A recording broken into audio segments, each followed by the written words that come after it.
What's going on, YouTubers, gamers and hobbyists? Welcome to this episode of Hobby 1-to-1, and this episode is all about preparing to paint. We're getting ready to paint our models, so well done. You've primed your model at this stage and you're thinking, right, I actually want to get some proper colors down onto my model.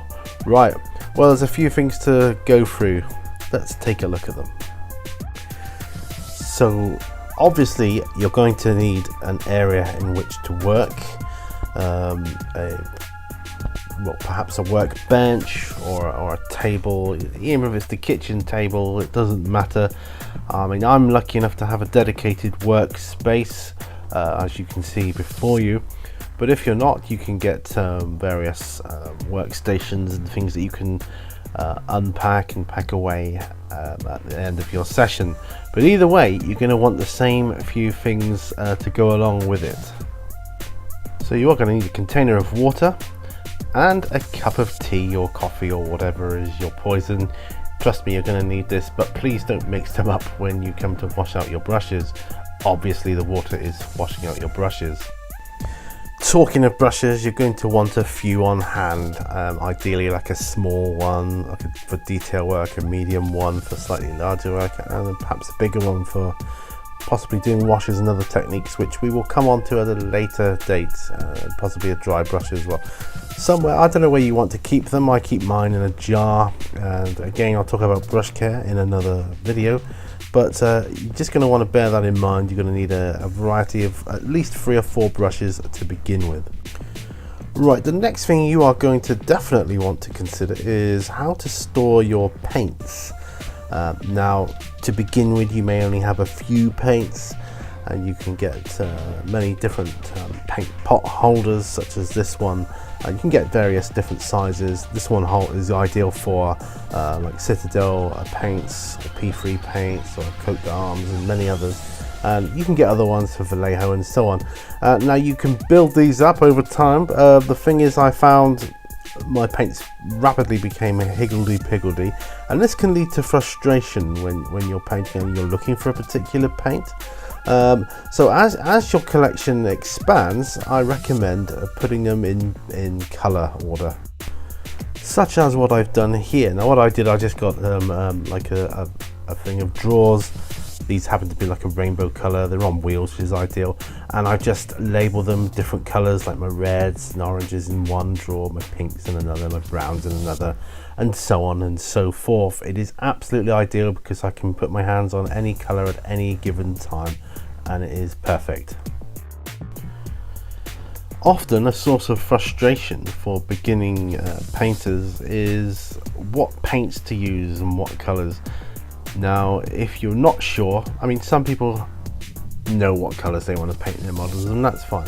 But if you're not, go with the box art on the box the model came with, or the instructions on Citadel ones. They often give you like a rough painting chart of basic colors that you can use. Obviously it doesn't tell you the techniques that are employed, but that will all be explained later.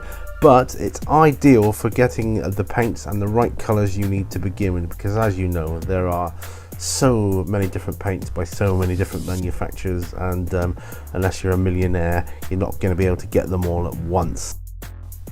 And once you know what colors you need, it's handy to just put the paints you're going to be using for the immediate future around you, so you don't have to then go fumbling around. I mean, preparation really is so important with something like this. It can save, you know, a lot of frustration. A lot of people give up on the painting side of things because they get frustrated or bored, or they just you know, it is a lot of hassle. But preparation and things will be good for you. As you can see here, this is one of the aforementioned painting stations that I talked about earlier. This is a Citadel one. It's an early one. I don't think they make it anymore, but you can get many different painting stations, and they all pretty much do the same sort of thing. Just one more thing that you'll need before you get going is some kitchen towel or tissue or something to wipe off your brushes with once you start cleaning them out, because you're going to use that quite frequently. So that covers that.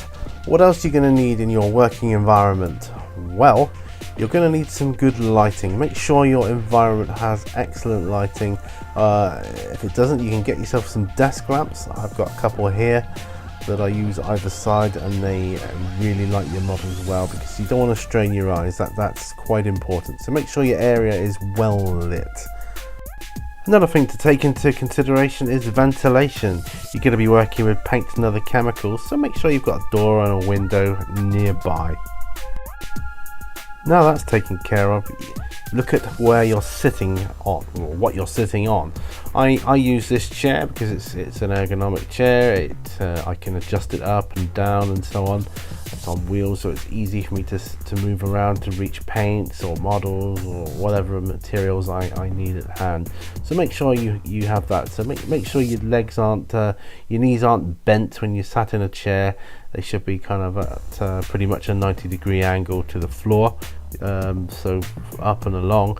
So just make sure you're comfy. That's the main thing, because there's a bad posture and there's a good posture for painting. Bad posture.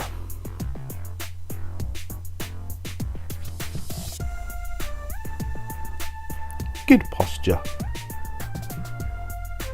Make sure you're comfortable though.